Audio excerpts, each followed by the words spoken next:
Small town girl would vanish from a popular shopping center in Pennsylvania, and to this day, she has never been found. Hello, true crimerers. This is the case of Tracy Kroh. Viewer discretion is advised.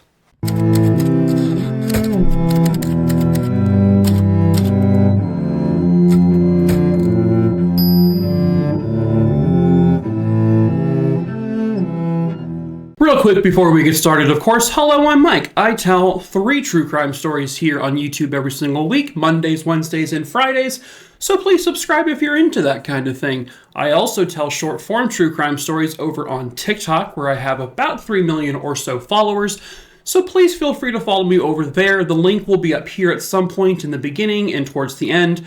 I also have it in the link tree in the description of this video below, where you can also find my Discord server link. If you're going to join it, be over the age of 18 or you will be kicked out of there. I also sell merch. We ship all over the entire world. Yeah, fun. So check that out if you want to as well. And then lastly, if there's a case you want me to cover, just email me. My email is makingatruecrimerertwo.com. I will have that listed below as well.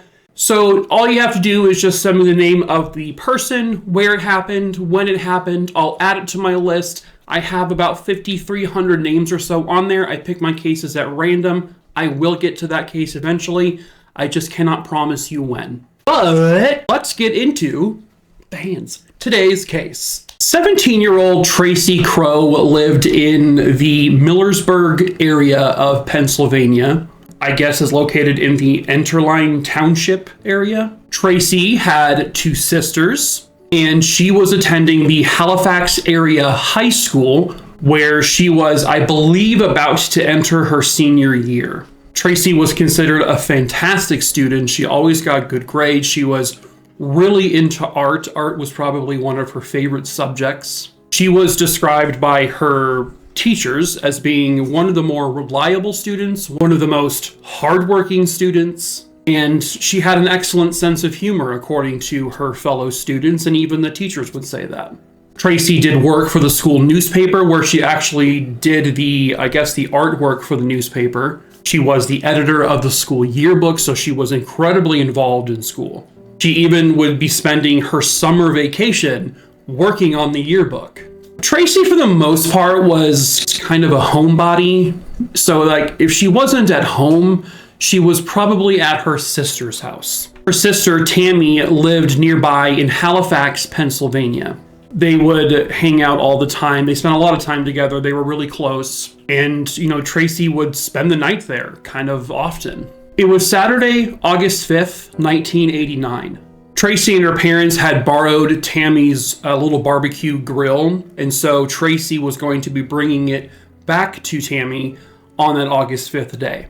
Tammy lived with her husband at the Alex Acres Trailer Park, which was just off of Pennsylvania Route 147, and that was about 7-8 miles or so away from Tracy's house. So from what people understand is that Tracy arrived at Tammy's house that day, but Tammy wasn't actually home at the time. So Tracy left the barbecue and some other item that she was returning just on the doorstep, and then she allegedly just left in her car. But Tracy never got back home that evening. Her parents, Ivan and Ellen, were not super concerned about this, however, because of how frequently Tracy would spend the night at her sister's house, that they just assumed that she decided to crash there that night. They didn't bother to call because this was just such a common occurrence. But by the next morning, Tracy hadn't arrived back home, and so they just called Tammy and said, hey, we talked to Tracy, when is she heading back home? But Tammy's like, she isn't here, and she hasn't been here. She dropped off the stuff, it looks like, but I wasn't home when it happened. I don't know where she is. So basically, her dad immediately got into his car and started driving around the area looking for Tracy, because this was unusual. His drive would take him to Millersburg Square, which is a popular shopping area there in that particular part of Pennsylvania. This is a small town as well, and so the Millersburg Square was kind of like the main hub almost. And there was a store called the Leopards Five and Dime, that I guess Tracy would go to kind of frequently, or it was just like a popular store. And so when Tracy's dad got to that area, he found Tracy's car parked in front of that store. She drove a 1971 Mercury Comet. It was just kind of parked normally in a parking spot. The doors were locked. And this was literally about 4 or 5 minutes away from where her sister Tammy lived.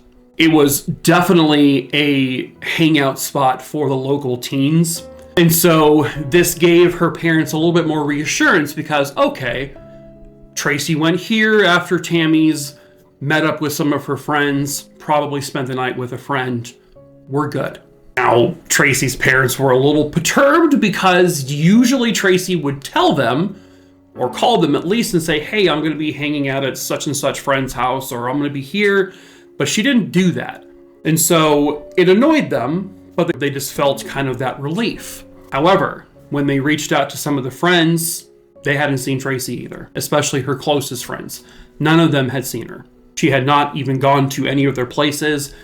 She hadn't been with them that particular night that she would have eventually just disappeared on. And so they reach out to police and say, okay, my daughter's missing. She's 17 years old. We found her car. Nothing seems to be out of the ordinary with her car. There's no sign of a struggle. There's no like scuff marks outside of it as if she had been like kidnapped or something. There was no broken windows, no blood, nothing. It just looked like she parked her car, got out of it, and then just poofed into thin air. Police asked them, has Tracy ever run away from home before? Because that's what police always think of first. They said, no, she's never done that before. Tracy had so many plans. She was excited to finally get through senior year. She had plans to attend a certain college. She was really looking forward to it. She was always telling her friends and her family about her plans for the future, about what career she wanted to do. And she was hell-bent on getting there. So this idea that Tracy just suddenly picked up and said, screw all of that, and left was absurd to them. But police had to at least consider that a thought. The issue with that theory is that Tracy left literally everything behind at her house. All of her clothing, her backpack, her belongings, all of her money. She had a lot of money saved up because that's the type of person she was. She's constantly saved her money, didn't spend it that much. And all of it, literally every penny of it, was still at her house. So they got up a bunch of flyers, missing persons flyers for Tracy, and they put them all over town. The police and family would go basically business to business, especially in Millersburg, that town square center. They would ask everyone, have you seen Tracy? Did you see anything? Did you notice anything by her car at any certain time? They were getting no tips. There were no witness sightings of anything. Nothing came of all of their questioning. Tracy's dad worked for the Pennsylvania Turnpike Commission, and so he gave flyers out to his workers, and they were dispersing those flyers all over the city, but they got nothing. They got nothing from any of it. Usually in cases like this, you tend to get, even if the person was legitimately missing or had been killed, police would always tend to get flooded with phone calls about, I've seen her there. A bunch of like uncorroborated false sightings of whatever missing person. But that didn't even happen here. I mean, people weren't even thinking they saw her anywhere. And that was just very bizarre. Not one misreported sighting of her. And that really began to freak out her parents. At that point, they believed that somebody likely took her from the Millersburg town square center shopping area. But the problem with that is that even at night, if she had disappeared there at night, it was still a pretty busy area. If someone just walked up to her and accosted her, she would have screamed. There would have been some indication that some kind of struggle was happening, and that didn't happen. Nobody saw Tracy get taken from her car or get taken from the front of a store. Nobody heard a scream. Nobody heard the sounds of a fight or a struggle or anything. And someone would have heard something or seen something, which makes investigators believe, well, they're still running with the theory of, well, she still could have run away on her own, but if she was abducted, it was likely by somebody she knew, because she would have probably just gone with that person and that person would have just made up some story for Tracy to follow them. So the parents were obviously worried that Tracy was being held prisoner somewhere, right? Maybe she was being sexually tortured, or just tortured in general. She was not being fed, and were they going to be waiting for some kind of ransom note or a ransom call? It's not exactly like this family is this well-known rich family or anything. They weren't going to be able to get much money out of them, but so Tracy's mom sat by the phone the entire time. She never left, while Tracy's dad and the family and the police and volunteers were out there just combing the entire area for miles and miles looking for her. But again, it was just nothing but nothingness.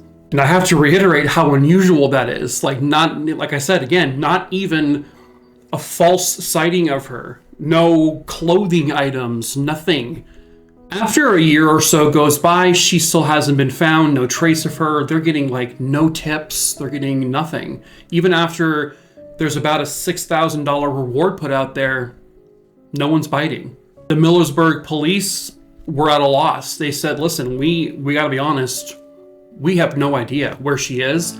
We have no idea what happened to her, because we've gotten such little information from anyone that we can't even piece together realistically what happened to her. They did state that we have no evidence of foul play. However, that doesn't mean foul play isn't involved. It's just that whoever did this was careful about it. They were good about it.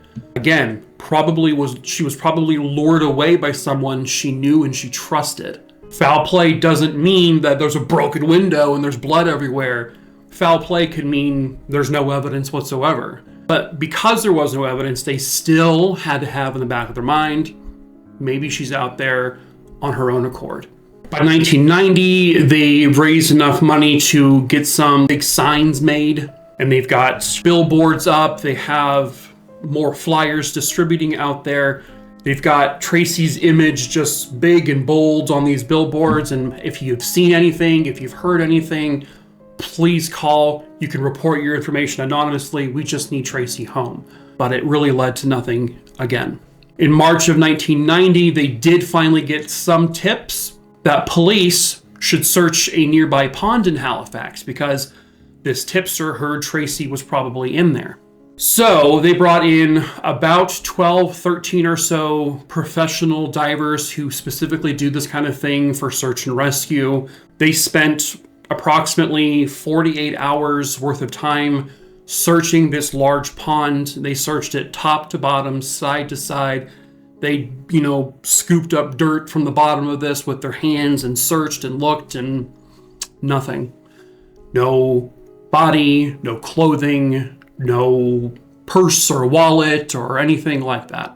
Tracy's 18th birthday came and went in April, and the family who wanted to be celebrating her 18th birthday are now just at a loss for where Tracy even is. June of 1990 came. The Halifax area high school was having their graduation, and they were missing one student. And that weighed heavily not only on her family, but it weighed heavily on all of her friends and her classmates, her teachers.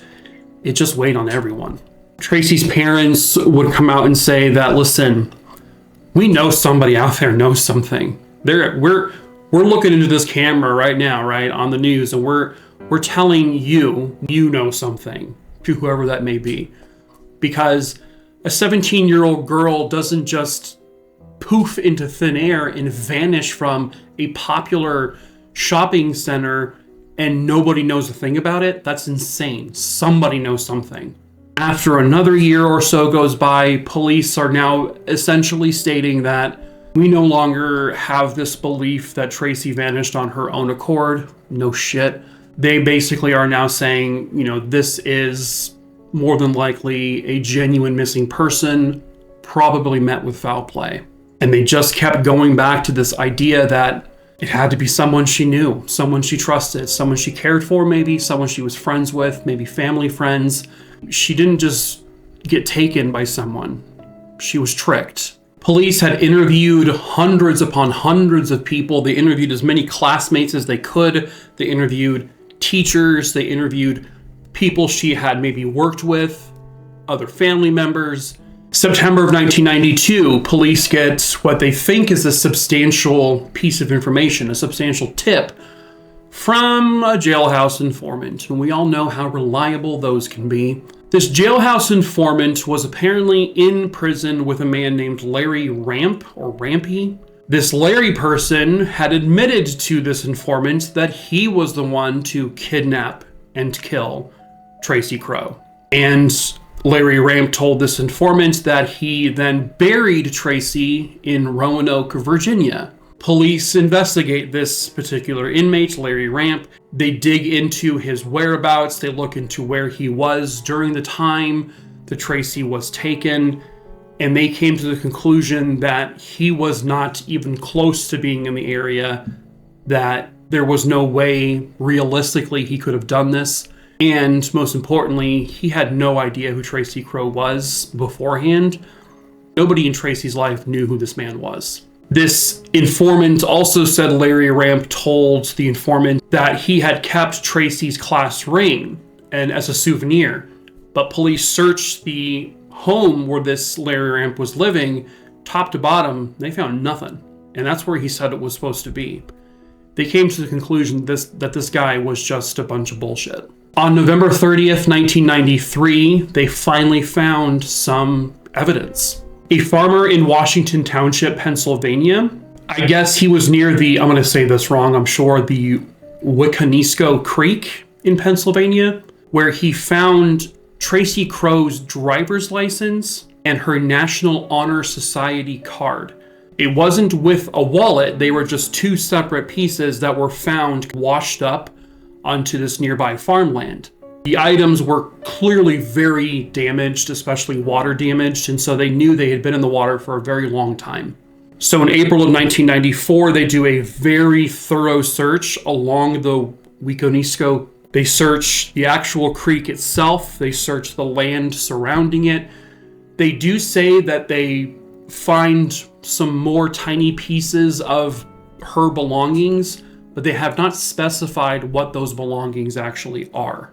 They did bring in scent dogs and cadaver dogs to pick up any trace they can, but they didn't come up with anything. They found, like I said, a couple items, but they didn't find Tracy or anything like that. There was another tip that came in 1994 that basically stated that Tracy was kidnapped along with two other recently reported missing women, Beth Miller and Tiffany Sessions, and that they had all been abducted and taken to Texas and turned into sex workers. It's not completely out of the ordinary. These types of things have happened before, but investigators really dug into this. They looked into it, they went to Texas, they interviewed all the people involved, and it was all just a bunch of bullshit. And then we fast forward all the way to August of 2019, when a man named Matthew Webster comes into the picture. According to a woman named Holly Mallett, who I guess was acquaintances with this Matthew Webster person, she said that Matthew Webster had confessed to the murder of Tracy Kroh. Matthew had apparently said, quote, "It was supposed to be just a rape and done, but then it turned out to be a lot more than that." When police approached Matthew, he said, "I don't even know who this Molly or Holly Mallett person is." He said he had never talked to her prior to any of this, but then police found out that was a lie. Police had wiretapped them and discovered that the two of them did know each other, but ultimately they came to the conclusion that for whatever fucked up reason, Holly was lying about this, or Matthew was leading her on and he was lying about it, but he had no connection to it. They had searched his house, they searched his property, they searched everywhere that was connected to him. They dug up areas, they brought in cadaver dogs, they looked and they found nothing. Once again, nothing, and determined that this guy probably wasn't involved in Tracy's disappearance and likely murder. The most recent update was in 2022 when they had arrested an 89-year-old man named Mark Warfel. Mark Warfel or Warfel was acquaintances with the Kroh family. So in 2022, the 89-year-old man is under arrest, but not with connection to Tracy Kroh. He was under arrest for robbery charges burglary stuff. He had also been suspected in killing his wife, Doris. From what I understand, Mark Warfel may be the father to one of Tracy's sisters, and so that's kind of how they were connected. Mark owned this house at one point that was turned into an auto body shop that he would repair cars at, and apparently Tracy and Tracy's dad were always over there helping him out, and Tracy and her dad had helped build the garage portion where the cars would be held. And so I don't know how they came to this conclusion or how they came to him, but they believed that he had something to do with Tracy's case. Well, shortly after he was arrested in 2022, he was then put in the hospital because he was having some medical emergencies. One of Tracy's sisters would go to the hospital room, and unbeknownst to him, she was wearing like a recording device. He denied having anything to do with Tracy's kidnapping and possible murder. He tells the sister, police think I had something to do with it, and I think they're gonna maybe charge me with this. Then he tells her, I didn't do it, but I do know who did. He describes a person only as the name a big goofus, not an actual name. He says this big goofus person, whoever it may be, was responsible for killing Tracy, and that he knows what happened to her. Warfel told the sister on this recording, then this big goofus person dumped Tracy's body in a mine shaft. When police heard this recording, they thought this was all very strange. You're saying you didn't do it, but you've known this entire time who did it? It seemed very unusual. It seemed like someone who was now trying to put himself in the investigation in order to take heat off of him, which doesn't make any sense whatsoever. All it does is it makes him look more guilty. So police got a warrant to search that house that Warfel lived on and the auto body property that was a part of the house. And they would take out a bunch of concrete from the ground, and they did the little sonar things to detect if there's things underground. They dug up everything. They did what they called as a controlled demolition of the entire property, and they found nothing. Nothing at all. They didn't find any human remains because they believed she was there. They didn't find any clothing items, nothing. Warfel was confident. He said, they can dig all they want. They're not going to find anything here because I didn't do this. But why are you withholding who this person is that you think did it? He's actually saying he solved the case. He's saying, well, I figured it out. I know who did it. Well, who is it then? He's not saying the person's name. Or if he is, he's telling it to police, and police haven't announced the name, or they've looked into whoever this person is and they've come up with nothing. But the point of the matter is we're in 2023 now. The most recent update was back in late 2022, and that's it. Tracy has still not been found. Only thing of hers that has been found is her driver's license and a couple tiny pieces of her belongings. Her body's never been found. Clothing has never been found. They haven't found anything unusual on her car like fingerprints or DNA from another person. They have gotten very, very few tips over this entire time span. The most recent information coming in the most recent years, but all of that appears to have just panned out to a whole bunch of nada. This Mark Warfel person, though, I think they're probably on the verge of something here because he had a connection to the family. A very strong connection. He knew them. He is someone that Tracy knew well and trusted. He is someone that Tracy would have probably gone with had he asked her to if he met her at that shopping center. So that explains why she would go, why no one saw or heard anything crazy happening. Nobody can, from my understanding, I don't know, maybe they've looked into this and they've determined one or the other, but to my understanding, no one can place Mark Warfel in that shopping center at the same time that Tracy would have disappeared. But it does make sense that she would have gone with him without a sound, without a peep. And why is he now saying he knows who did it? To me, it sounds like he is genuinely trying to take attention away from his involvement. I could be wrong, but it seems very fishy. However, Mark Warfel was finally released from police custody and never really went to trial for his burglary-related charges because he was not competent to stand trial. And I don't know if that's also hindering them from prosecuting him in the Tracy Kroh case. I'm not sure. But at this point, there is no resolution. There is no body. There is no answers. There is nothing. In August of 1989, 17-year-old Tracy Kroh vanished off the face of the earth. There has been not one single sighting of her, even a false sighting of her, ever since. Something clearly happened to her that day. She went with someone, likely, that she knew and trusted. That person took advantage of that trust and probably did some bad things to her and then killed her. And God knows where she is now. Someone somewhere out there knows the truth, and perhaps that someone is you. If you have any information about the disappearance and possible murder of 17-year-old Tracy Kroh, please contact the Pennsylvania State Police at 717-362-8700. The family of Tracy Kroh deserves to get her back.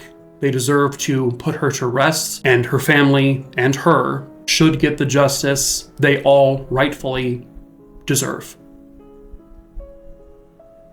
But that is it for this case. True crime, a Rooney Dooney Dingleberry Donge. I hope I found it interesting. Yeehaw, Pilgrim. Nope, don't do that ever again. You got it. As usual, please subscribe. Give this video a like so more people see it, I guess. Or whatever. Hit the little bell icon and whatever else YouTubers are supposed to say.